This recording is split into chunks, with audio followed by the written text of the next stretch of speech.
২০০৩ সালে রুখে দাঁড়াও চলচ্চিত্রের মাধ্যমে নায়িকা হিসেবে অভিষেক ঘটে সাহারার। প্রথম ছবিতেই তিনি নায়ক হিসেবে পেয়েছিলেন শাকিব খানকে। তবে শাকিব খান এবং সাহারা জুটি মূলত জনপ্রিয়তা পান ২০০৮ সালের সুপার ডুপার হিট ছবি প্রিয়া আমার প্রিয়ার মাধ্যমে। আজকের ভিডিওতে আমরা দেখব শাকিব খান এবং সাহারা জুটির সেরা 10টি ছবি নিয়ে। নিষ্পাপ মুন্না ২০১৩ সালে মুক্তিপ্রাপ্ত ব্যবসা সফল ছবি নিষ্পাপ মুন্না। মুক্তির পর এই ছবিটি ব্যবসায়িকভাবে সাফল্য পায়, পাশাপাশি ইউটিউবেও এই ছবির ভিউজের দিক থেকে শীর্ষে আছে। ছবিটি পরিচালনা করেছিলেন বদিউল আলম খোকন। আমাদের ছোট সাহেব ছবিটি মূলত শাকিব খান অপু বিশ্বাস জুটির ছবি হিসেবেই খ্যাত, তবে এই ছবিতে আরেক নায়িকা হিসেবে সাহারাও নজর করেন। ২০০৮ সালে মুক্তি পাওয়া এফআই ম্যানিকের এই ছবিটি বক্স অফিসে মোটামুটি ভালো সাফল্য পেয়েছিল। প্রেম কয়েদি শাকিব সাহারা জুটির প্রেম কয়েদি ছবিটি মুক্তি পায় ২০০৯ সালে। এমবি মানিক পরিচালিত এই ছবিটি দক্ষিণ ভারতীয় একটি ছবির অনুকরণে নির্মিত হয়েছিল।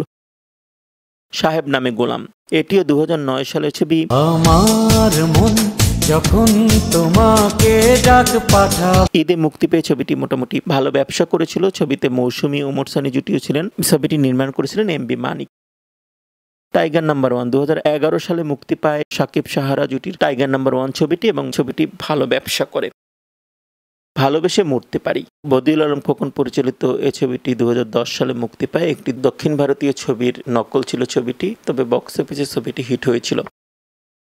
ভাড়াটে খুনি শাহাদাত হোসেন লিটন পরিচালিত এই ছবিটি শাকিব সাহারা জুটির দ্বিতীয় ছবি ছিল। ২০০৪ সালে ছবিটি মুক্তি পায়। এই ছবিতে এই জুটির অভিনয় বেশ ভালো ছিল।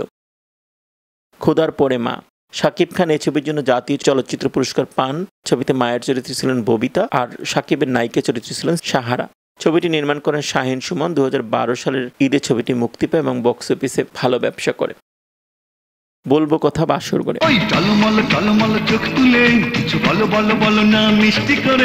২০০৯ সালে মুক্তিপ্রাপ্ত শাহ মোহাম্মদ সংগ্রাম পরিচালিত এই ছবিতে শাবনূর মূল নায়িকা চরিত্রে অভিনয় করলো। সাহারার লিপি এই ছবির দুটি গান বেশ জনপ্রিয়তা পায়।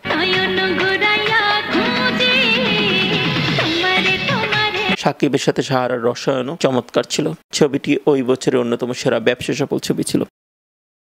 প্রিয়া আমার প্রিয়া সাকিব সাহারা জুটির যুগান্তকারী ছবি প্রিয়া আমার প্রিয়া। সাকিবের সুপারস্টার খেতাব পাওয়ার পিছনে যে কয়েকটি ছবি বড় ভূমিকা রেখেছে তার মধ্যে এটি একটি। পাশাপাশি সাহারাও পান তার কেরিয়ারের সবচেয়ে সেরা হিট ছবিটি। বদিউল আলম খোকন পরিচালিত এই ছবিটি মুক্তি পায় ২০০৮ সালে।